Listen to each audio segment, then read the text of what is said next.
Sfax, ancien paroisse romaine, est rebâti par les Aghlabides au IXe siècle à partir des matériaux de la ville romaine, située à environ 3 km. Construisent les remparts qui donnent à la Médina sa configuration actuelle. Sfax, deuxième ville et centre économique de Tunisie, est une ville portuaire de l'est du pays.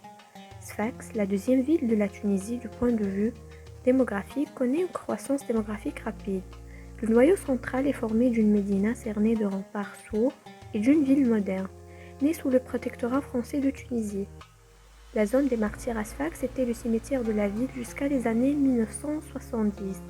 L'étalement urbain de la Médina vers Dejnine et Dejnine vers la Médina, passant par la ceinture de Bourguiba, a touché cette zone pour qu'elle soit en fin des années 1980 sujet d'une intervention immobilière sous la direction de la société Sfax El Jadida et où elle perd sa fonction de cimetière et devient résidentiel bureautique.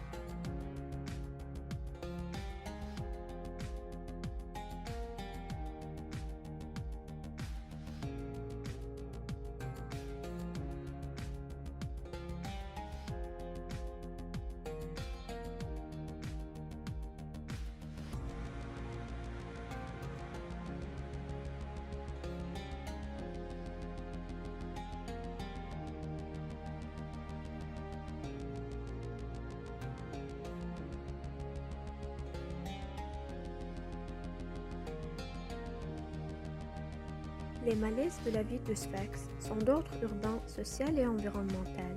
On parle d'une saturation urbaine, des immeubles hauts et accolés, embouteillage et saturation véhiculaire, des rues étroites avec de très forts flux, d'une insensibilité aux attentes des citoyens souffrant d'un manque énorme d'espace culturel, de distraction et de divertissement au sein de leur ville.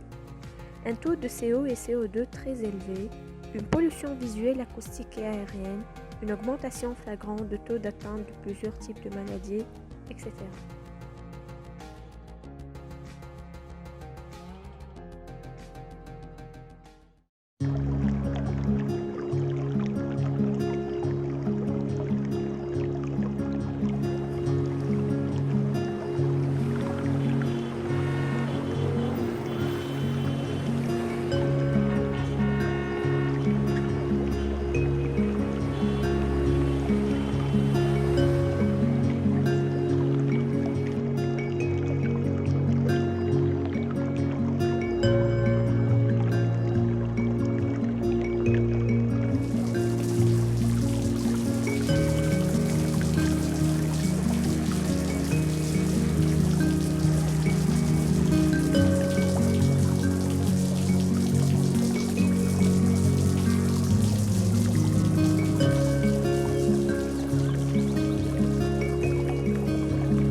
présente.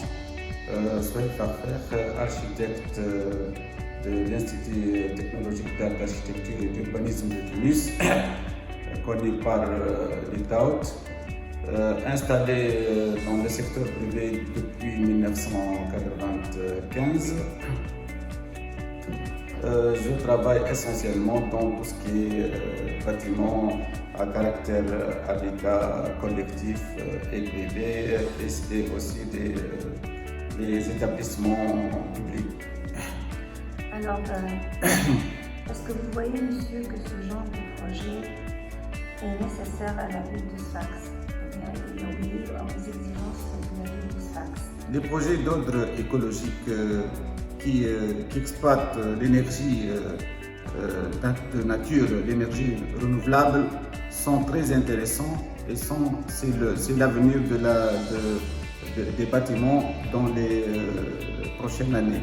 Ce type de projet nécessite essentiellement un savoir-faire assez important et la collaboration avec plusieurs intervenants, à savoir les ingénieurs d'énergie, les ingénieurs des matériaux de construction, les ingénieurs du climat,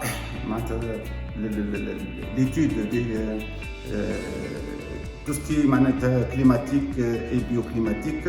C'est pour aboutir à un projet qui répond convenablement aux exigences climatiques et qui peut produire et qui exploite l'énergie propre, ce qu'on appelle l'énergie propre.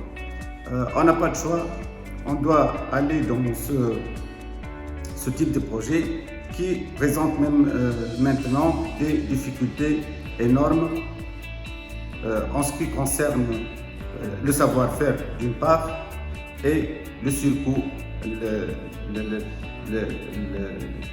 le coût qui est très élevé par rapport au projet classique. Alors, est-ce qu'actuellement on a les moyens pour entretenir ce type de projet? Pour le moment, tout projet, lorsqu'on entame un type de projet pareil, il faut en parallèle former des sociétés ou des équipes qui peuvent suivre l'exigence de ce type de projet. Donc c'est un travail qui doit se faire en parallèle. Suivre l'objectif et en parallèle préparer les techniciens et les ouvriers capables de faire l'entretien de ce type de projet. Peut-on avoir un devis estimatif pour ce projet et est-ce qu'on peut savoir le temps nécessaire pour l'exécution de ce type de projet? Pour l'étude du coût de ce projet, je n'ai pas exactement le coût qui dépend, je crois, de plusieurs facteurs et le degré de technicité de ce type de projet. Mais je crois qu'il est un peu élevé. Il peut aller du simple au double ou même au triple du coût normal d'un projet similaire qui est classique. Donc c'est pour ça qu'on a dit que ce type de projet doit être subventionné par l'État. Ce sont des projets d'intérêt public. L'autre question, s'il vous plaît. La durée à peu près d'exécution de ce type de projet? Non, la durée, on peut agir sur la durée si on a les moyens, surtout financiers, pour la durée, c'est pas un problème. La durée, on a les entreprises qui peuvent traiter, qui peuvent exécuter des projets pareils. Le problème, disons, c'est l'investissement. C'est comment avoir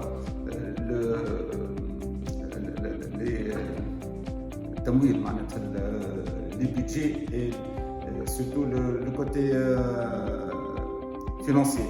C'est ça le plus intéressant. Et avoir une rentabilité. La rentabilité de ce type de projet elle doit être assurée par l'État. Le promoteur ou l'investisseur privé ne rentre jamais dans un projet non rentable. Ça doit rentrer dans la politique de l'État. L'État doit encourager ce type de projet. Merci. Merci à vous.